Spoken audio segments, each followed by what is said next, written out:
My name is Saul Faulkner, My name is Louisa Faulkner. and I'm teaching Summer Enrichment, entering grades 4 and 5, also known as, Welcome to Hogwarts class. where our featured text is Harry Potter and the Sorcerer's Stone.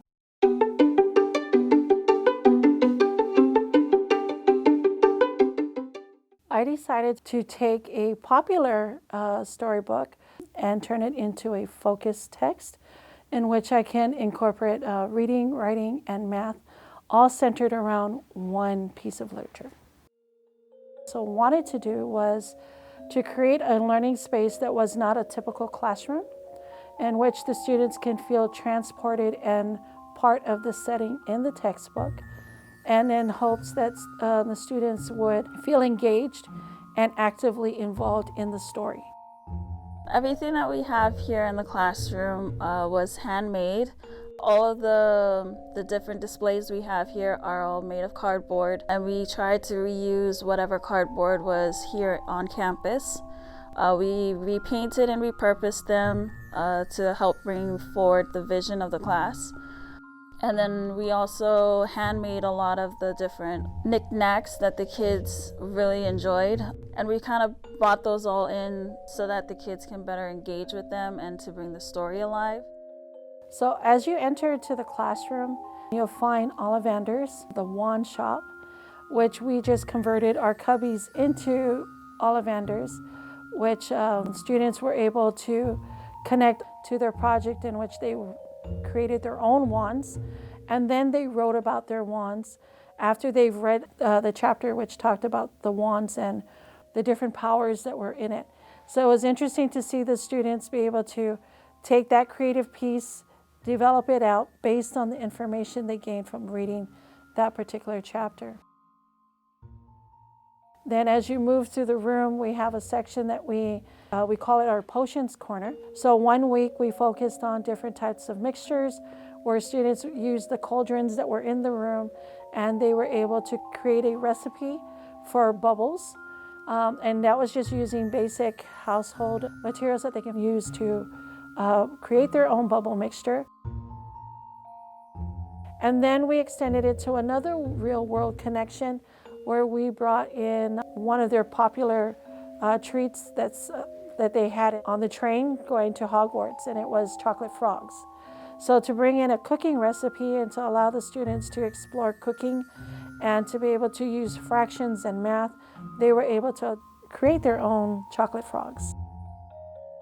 And then we come to our library, and our library basically is just more of the study, and it kind of creates the whole ambiance of Harry Potter, where the kids would gather in the library or in the great room, and the kids use the library as their place to collaborate, to talk, even to just read the novel and just talk stories.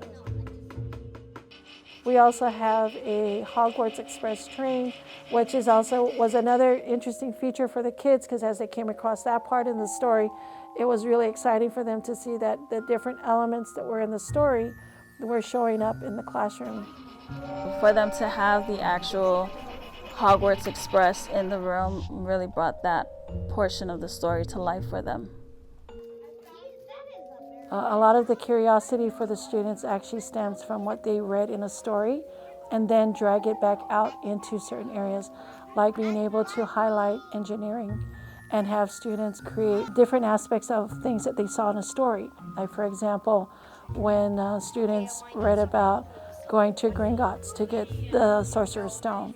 So we were able to extend that piece of the literature into engineering, where students were provided recyclable materials, and the students were able to design their own Gringotts cart. They were given specific parameters, but the design and the extension from that was totally up to the students. So, and a lot of it just allowed them to explore and actually extend their own ideas and see that they actually have the capabilities of creating.